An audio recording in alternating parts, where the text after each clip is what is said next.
To any young person, a single pimple or blemish is enough to throw them into a state of frustration and distress. Yet to my friend Basit, this would be the least of his concerns.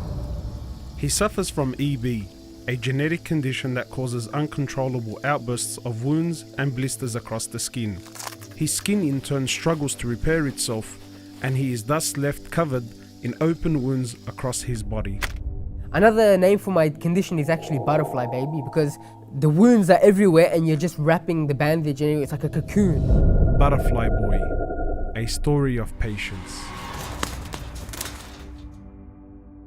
Diagnosed as a baby, Basit has lived with the condition for over 25 years.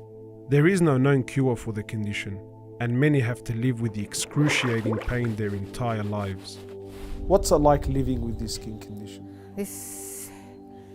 It's hard because I have to I'm immobile for the most part. So my day entails me being on my bed for the most part. I can't really walk. You just look at the way people walk and run and you can't help but think, I wish I could do that. Like, how does that feel? As difficult as this was all to hear, the treatment process Basit goes through is another tribulation in and of itself. For hours on end, he sits like this, cutting, wrapping, bandaging, and applying ointment just to maintain the status of his condition. Basit, do you do this every day? Every day. If I don't do it every day, it passes and oozes and smells and stuff, so I've got to do it every day. On a bath day, it takes 6 hours. On a normal everyday thing, it takes like 4 hours. I couldn't fathom the magnitude of what he goes through every single day. I couldn't imagine what it was like to be locked in a room for up to 7 hours on end, crouched over in painstaking treatment. It kind of reminded me of the story of Ayub, the great prophet of Allah, who was also afflicted with an agonizing skin condition that left him bedridden and outcasted from society. Yet despite it all, his heart was able to remain firm, a challenge that Basit finds himself facing every single day. How important is faith to you in your condition? I think without faith, if I'm brutally honest, what is my life without faith? I would have considered suicide a long time ago, because I don't know. For me personally, I'm speaking to myself.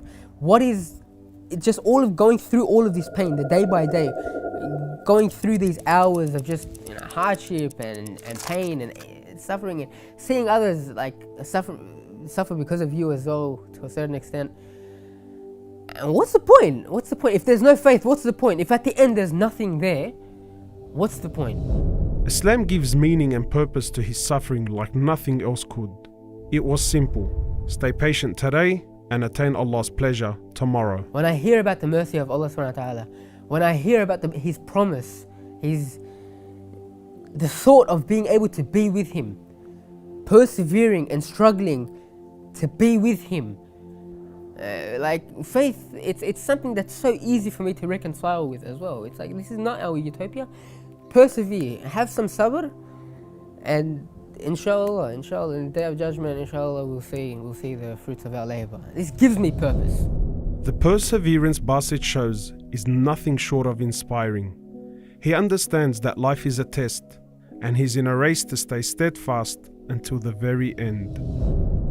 2 years ago, Basit's older brother Milad preceded him in this race and sadly passed away. Like Basit, Milad also suffered from EB, but in his case, it was much worse. And how was that like to lose your brother?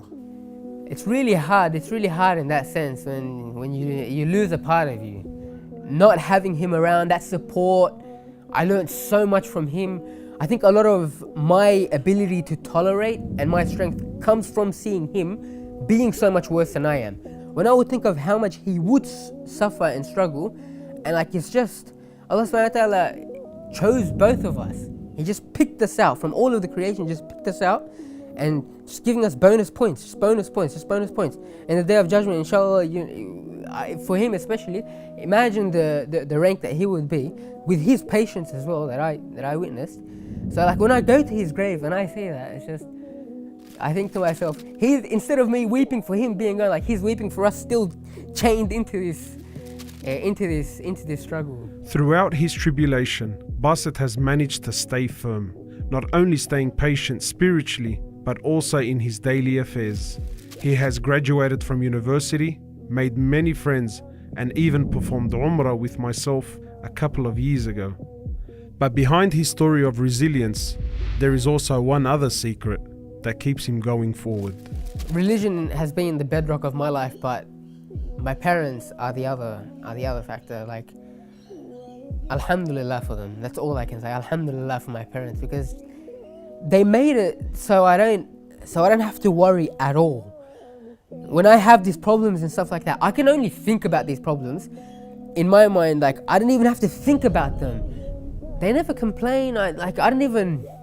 It's so normal. They make it so normal. That normalcy is something that I'm so grateful for them. If you could give them one thing, what would it be?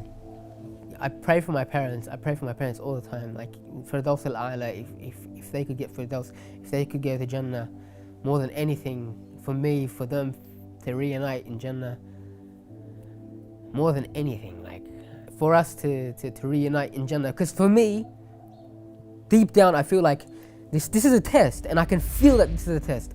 And I thank Allah subhanahu wa ta'ala for making me feel that it's a test. The real life, when I will actually wake up with my family, inshallah, is in the next life. Can't forget that. I can't forget that. Basit's story is truly a modern example of patience that we can all admire and learn from. I ask Allah to raise Basit amongst the patient, to make him of those whom He loves, and of course, those who are rewarded in abundance.